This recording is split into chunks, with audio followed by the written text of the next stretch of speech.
F.I.T.HOUSE Morocco initiative was introduced at the wake of the 6.8 magnitude Haouz Earthquake, which occurred on the 8th of September 2023.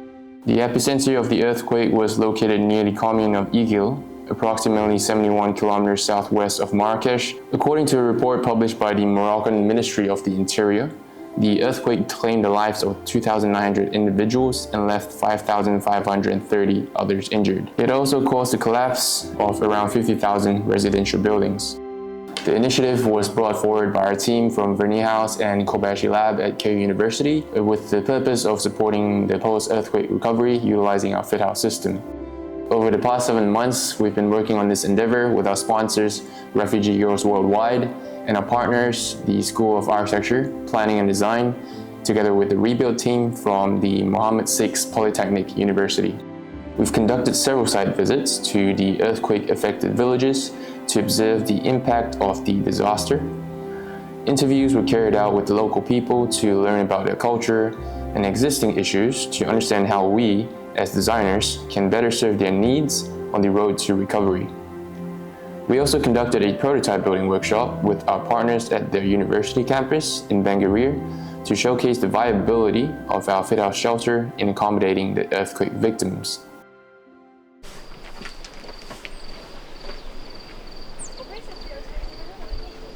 In November 2023, our team visited the earthquake-affected towns of Azni, Amizmiz, and Tafagah in the Haouz province of the Marrakesh-Shafi region. The purpose of conducting the site visit was to understand the societal, economical, and architectural impacts as a result of the earthquake.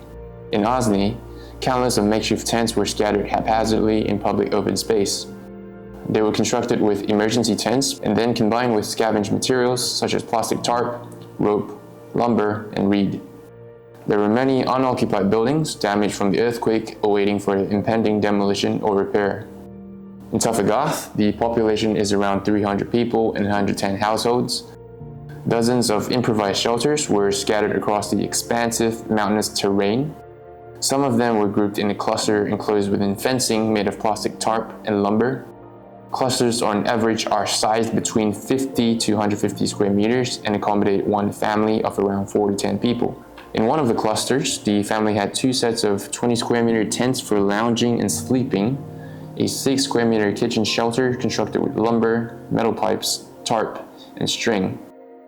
The villagers share the toilet and shower facilities, which are located in a public open space. The F.I.T.HOUSE rehousing proposal was introduced in December 2023 to provide more robust and comfortable living quarters for the victims in the earthquake-affected villages. Among the 3 villages that we surveyed in the initial site visit in November 2023, Tafagah was selected as a target village to implement our housing proposal due to 3 reasons. Number 1, our partners in this venture, UM6P and the rebuild team, had better relationship with the local village leaders. Number 2, amongst the 3 villages that we visited, this one was the most devastated. Almost all of the buildings in the village were flattened. And number 3, from our calculations, the funding we were getting could only cover the cost of housing one village.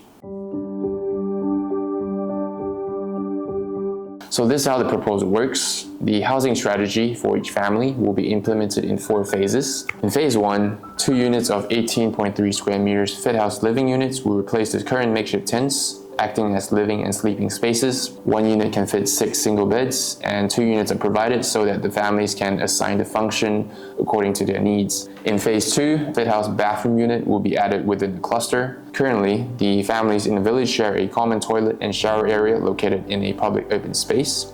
Some of them are located quite far away, and it can be difficult and unsafe to reach, especially when it gets dark. So it will be more convenient and safer to have a bathroom unit within a cluster, especially for women. In phase 3, F.I.T.HOUSE kitchen unit will be added beside the bathroom unit. By the end of phase 3, a total number of 137 F.I.T.HOUSE panels would have been used to construct each independent unit with a combined area of 48 square meters. The flexibility of our F.I.T.HOUSE one-panel system allows us to implement these shelters incrementally so that the victims don't have to wait for the entire thing to be built to start using one of the units. Number two, it allows us to adjust the size and shape of the units to suit the needs of the user. The phases are sequenced in order of priority, so the living quarters are the first to be implemented because that's where they spend most of their time, followed by the bathroom and the kitchen units. The plan is to complete phase 1 for all the families first, so that everyone will benefit from more comfortable living spaces, then proceed to phase 2 and 3. From phase 1 to 3, the F.I.T.HOUSE independent units will work as a temporary shelter, which means all the materials that are used to build it will be removable. So it will be simple concrete block foundations and just a SIP panel structure itself covered with membrane all around the surface. When it comes to phase 4, the independent units will be disassembled and then reassembled to form a single larger family unit with separate interior spaces and more robust materials. For example, the F.I.T.HOUSE family unit can be arranged in the shape of a traditional riad with a central courtyard. Of course, we understand that the size and composition of each family will be different. Some might have multiple immediate families within a cluster, and some might just be a family of 4. For the moment, we're taking the average size of the family to work out a proposal for funding acquisition. When we get to design development, the design will be adjusted according to the needs of each family.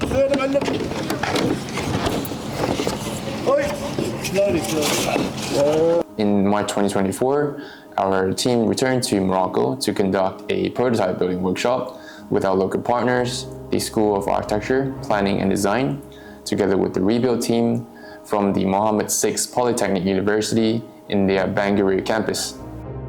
The main purpose of the workshop is to showcase the viability of our F.I.T.HOUSE shelter system in housing the victims of the 2023 Haouz earthquake. We utilize local materials to adapt the prototype to the local vernacular and promote long-term sustainability. The architecture students and faculty members from the university were encouraged to participate in the assembly process to foster a sense of ownership of the shelter and to show that the building can be built by anyone without prior knowledge in construction.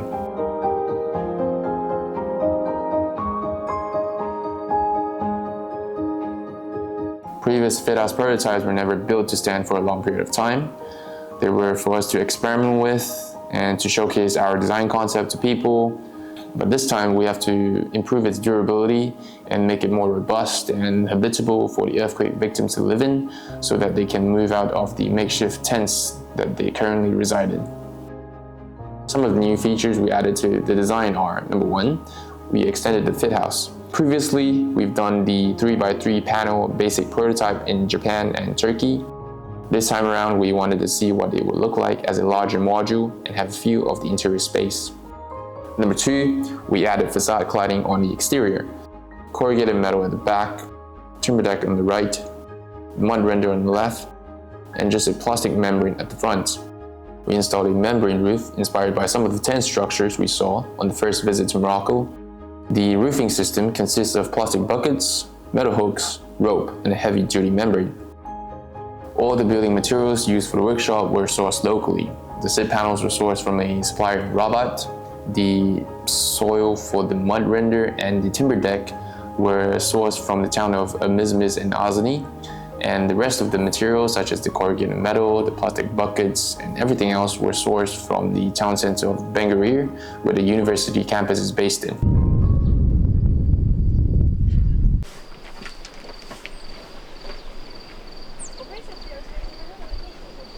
How long, does she hear it takes to complete the house? في نظرك شحال يقدر ياخذ الوقت باش تسالي الدار البنية؟ ايوا ما عرفت لك هذيك حتى كان حاجه سنه تقريبا 6 شهور بحال هكا بحال 6 شهور هكا 3 months for 5 months. To finish? Yeah.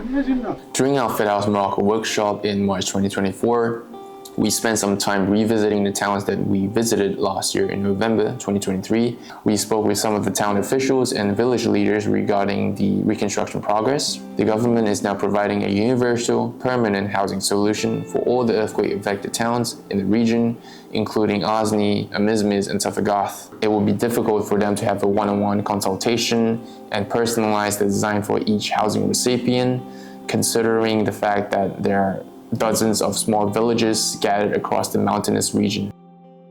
A universal housing solution will be quicker to implement and avoid social contention between the housing recipients. The new government-provided permanent housing will have a standard floor plan of around 70 square meters and employs a brick and concrete structure with steel reinforcements. And aside from that, the earthquake victims are provided a monthly grant of around 2,500 dirhams, which is around $680 to purchase daily essentials, food, clothing, and building materials to repair their shelters. And if they don't fancy living in the emergency tents, they're allowed to use that grant to go and rent an apartment to stay temporarily while they wait for their permanent housing to be built. After the earthquake, when you came and saw things were kind of disorganized and anarchic.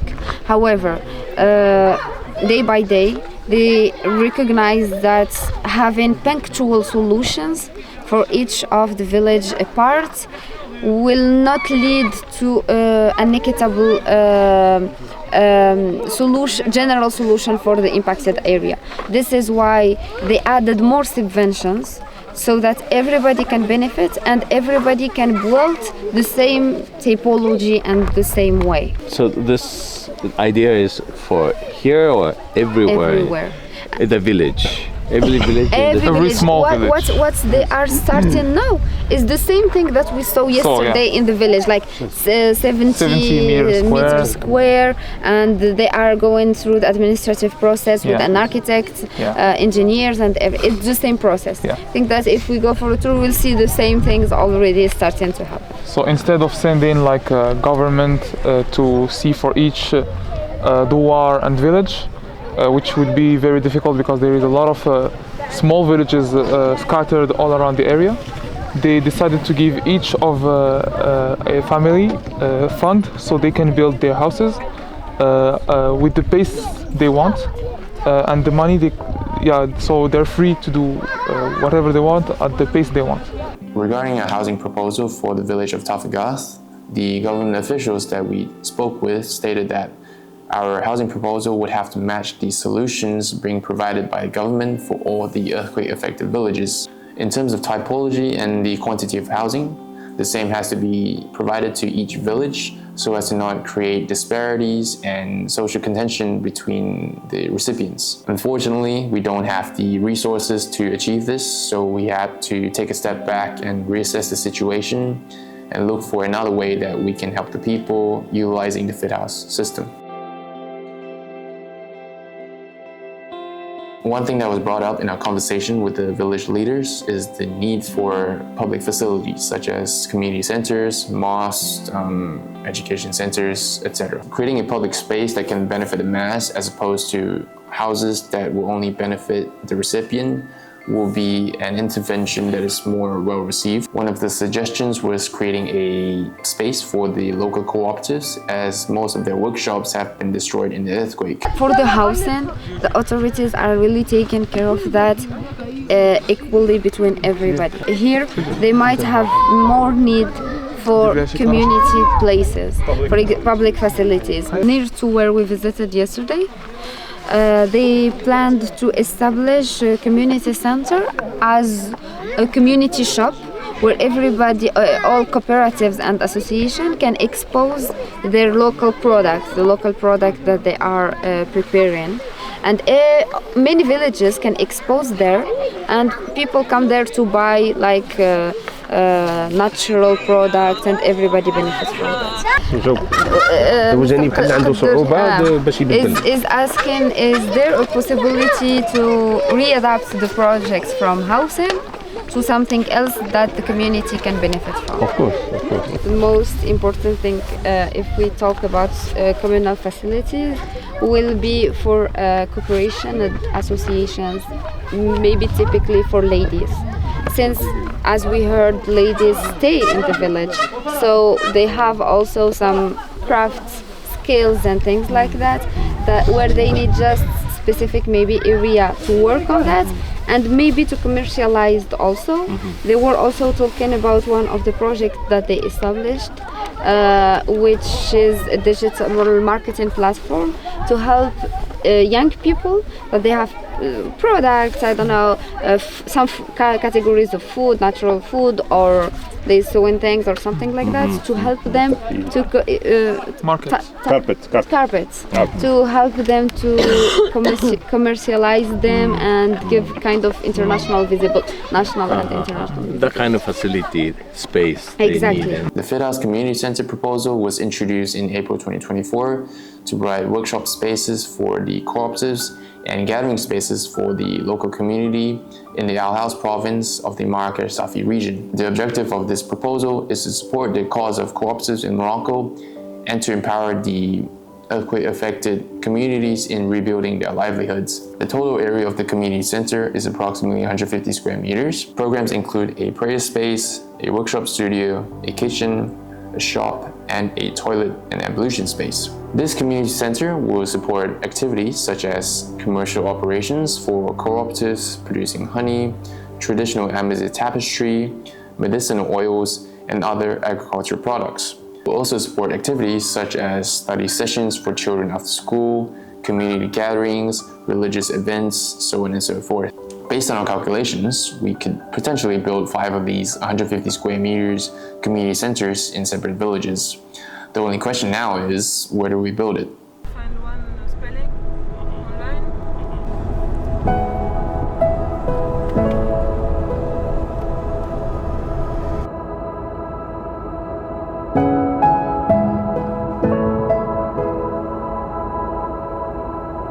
At the end of May 2024, our team made another field visit to Morocco, this time to the communes of Tal and Yaqub and Uqaimdan. Uqaimdan is located approximately 70 kilometers south of Marrakesh, while Tal and Yaqub lies about 100 kilometers to the southwest of the city. And the purpose of conducting this field visit is to learn about the typology of cooperatives that are based in that region and the issues that they are facing as a result of the earthquake. And number 2, survey potential sites near the villages to implement our F.I.T.HOUSE Community Center proposal. We were greeted with the trademark Moroccan hospitality and shared an extraordinary meal with the commune leaders and the cooperatives. The lamb tagine and the couscous I had over there was the best I've ever had in Morocco. And they had this Moroccan khobz, this bread type thing that they make with their mud oven. And they served it with the locally produced honey, which is just simply amazing.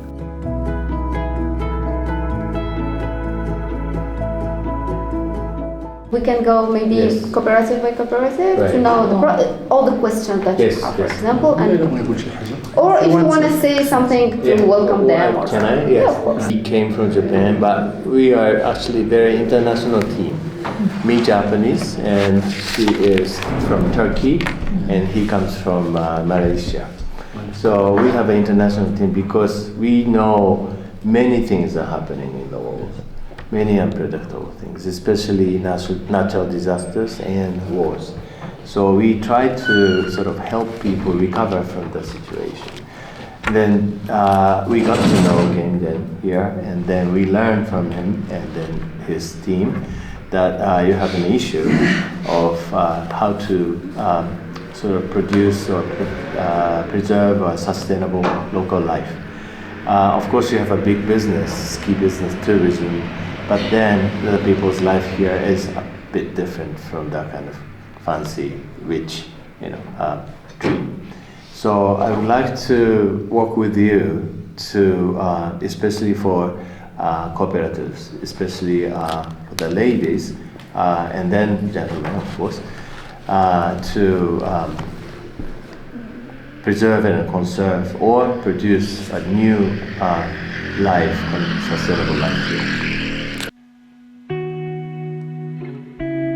In between the two communes, we spoke to 16 cooperatives. Out of the 16, 11 are involved in beekeeping and honey production.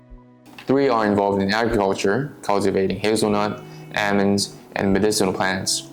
One is involved in traditional Amazigh tapestry, and one is involved in apple cider vinegar production. We learned about their local lifestyles, the reconstruction status of the villages, and the current issues that they are facing as cooperatives. After our discussions, we went to see the potential sites to implement the community center. The communes are located near the high Atlas range. The terrain is steep, rugged, and dry, with deep valleys and sharp ridges. Some sat on a gradual slope with the mountain ranges at the back, and some sat on a steep slope, perched on a cliff overlooking the valley. We visited a temporary housing camp located in Idmu, where 4 of the leaders of the cooperatives that we spoke to live at the moment. Dozens of metal containers measuring approximately 2.5 by 5 meters were arranged in rows. The common spaces are located at the center. There is a mosque, a children's playground and sandpit, toilets, kitchen, and a tent for community gatherings. The people living in this camp were from surrounding villages that were dealt the worst hand in terms of earthquake damage. We took some time to speak with the inhabitants of this camp to get to know their daily routines and their current needs. Aside from the lack of operation spaces for the cooperatives, we noticed that the women in this camp didn't have a space to gather apart from the kitchen. There's a semi-outdoor space built with metal pipes and reed that is used for receiving guests and for the men together. But for the women, it's either the kitchen or the outside space behind the kitchen. So we took a look around and discussed the possibility of installing one of our smaller F.I.T.HOUSE units here next to the tents for the women to gather. Among the 16 cooperatives that we interviewed, the common issues that have been repeatedly brought up were, number 1, a lack of operation spaces. There's no space for the beekeepers to extract their honey. There's no space for the traditional Amazigh tapestry to be weaved, washed, and dried. There's just no space for any sort of production. And number 2, there's a lack of business visibility, and mostly due to not having a shop to sell their products. So most of their trading is being done through the phone or through personal connections in between the communes. For most of the cooperatives, the lack of space is due to the earthquake that completely destroyed their previous workshops, but for some, it's due to a lack of entrepreneurship experience and the financial capacity. And aside from that, cooperatives such as the one producing honey aren't able to scale up because they can't acquire the health certificate to do so. In order to have their product certified by the authorities, they have to have an official commercial operation space to be vetted.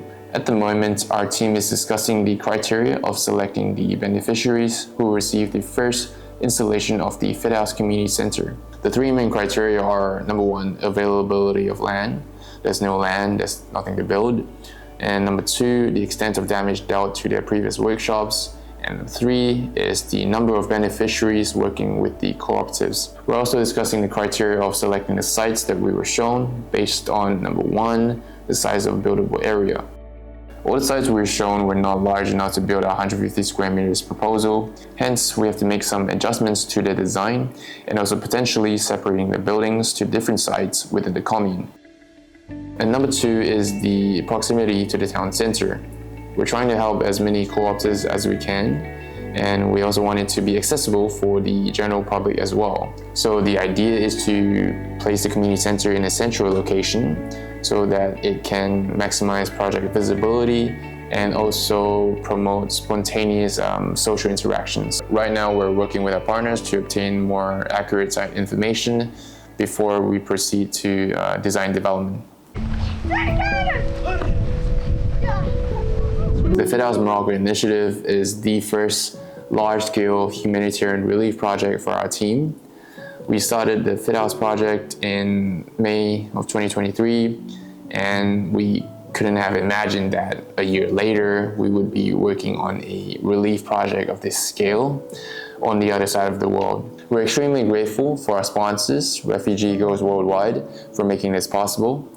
And a massive thank you to our partners, the School of Architecture, Planning and Design, together with the rebuild team at the Mohammed VI Polytechnic University at the Bangui campus. The progress for the past 7 months have been incredible, and we're excited to see what the rest of the year will bring. Thank you.